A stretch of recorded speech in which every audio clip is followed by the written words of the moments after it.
Ladies and gents, welcome back. We're hoping that this isn't the case, that you could be charged for having a different political opinion than the government, but we have Ontario member of provincial parliament, Randy Hillier, facing 9 charges over his involvement in the Ottawa Convoy protest. Ottawa Randy Hillier, an independent member of Ontario's legislature, has been released with several conditions after he surrendered to Ottawa police today. We have here some clip of that. The actions taken, whether they're the mask mandates, the social distancing, the closures of businesses, those were always just determined by the public health official. So there he is, voicing his opinion against public health measures, not law, in fact. He faces 9 charges related to his involvement in the protest that seized the core of the national capital last month. The Crown consent to the Lanark Frontenac Kingston member released after he made an appearance in court by telephone this afternoon. The Lanark Frontenac Kingston member arrived at police headquarters early in the morning and told reporters he had been advised by police on Sunday that charges had been laid, and he understood that they were related to the occupation of downtown Ottawa.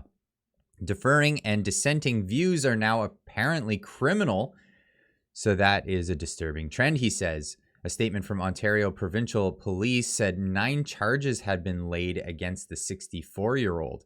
They include 2 counts of obstructing and resisting public officer, 1 count of assaulting a peace or public officer, and 3 counts of counseling an uncommitted indictable offense. I think that's a typo. 2 of which are considered mischief. The police statement said an investigation had began in February after multiple complaints were received about an individual's social media posts and their activities. Hillier said he had thousands of interactions with people and had no idea what led to the charge of assaulting a peace or public officer. I only ever greeted people with love and affection and embrace a handshake. So unless a handshake and warm embraces are now considered assault, I have no idea, he said. We have here for immediate release from the CBC. This was posted. Multiple charges laid against area MPP. The charges here: mischief, obstruct property exceeding $5,000, counsel an uncommitted indictable offense, mischief, obstruct property exceeding $5,000, obstruct, resist persons aiding public officer, obstruct, resist a public officer, assault or public officer, assault, peace or public officer, counsel an uncommitted indictable. Interesting take. David Amber took to Twitter to give a little news on the case. Apparently, he's representing the member of provincial parliament. Randy Hillier has been released after a day of negotiations between Crown and I. The narrow disagreement over whether or not Randy should be allowed to post on social media support organizations against vaccine mask mandates.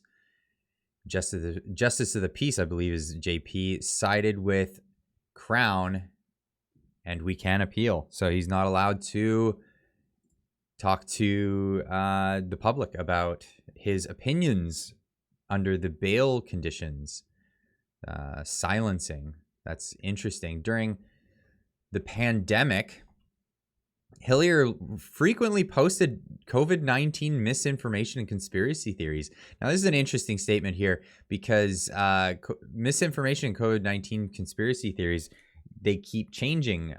So if he posted, for example, if he talked about the lab leak theory previous to it being the official theory, that would have been misinformation and conspiracy theory. That's, I think mentioning that vitamin D might be a good way to stop yourself from getting too sick from it was at one point a conspiracy theory. So this is an interesting take here. He's been ticketed for allegedly breaking public health rules, also called Federal Transport Minister Omar Algebra a terrorist, and labeled public health measures as fascism.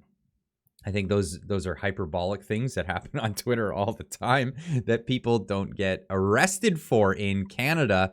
Maybe National Post can clarify their opinion on that. The Ontario legislature first passed a unanimous motion condemning Hillier's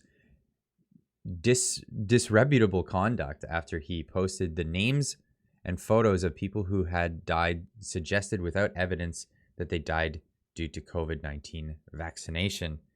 I'm unaware of this. Yes, so this is the case that Hillier has been arrested on a bunch of charges. He's out on bail now, and he has conditions where he's not allowed to talk to the media or he's not allowed to talk on social media. But that may be, again, under further negotiations in an appeal. Interesting just to look back at the situations, because, you know, when the law is applied, it should be applied equally across the board. We look back to June of 2020, when Canadians held protests, visuals for Black Lives Lost at the hands of police in another country, not actually Canadian incidences. Arrests were made as Toronto statues were defaced during BLM protests. These were lots of damage that was caused during that, of which, yes, public officials were part of the crowds in these events. Justin Trudeau here taking a knee, not taking a stand, I guess. He didn't come out in his usual attire for the event, but he definitely did show up for the event and participate in it.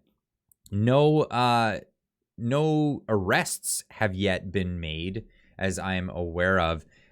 Time will only tell. It took a month for them to come after Hillier for these specific allegations or these specific charges that are being laid against him.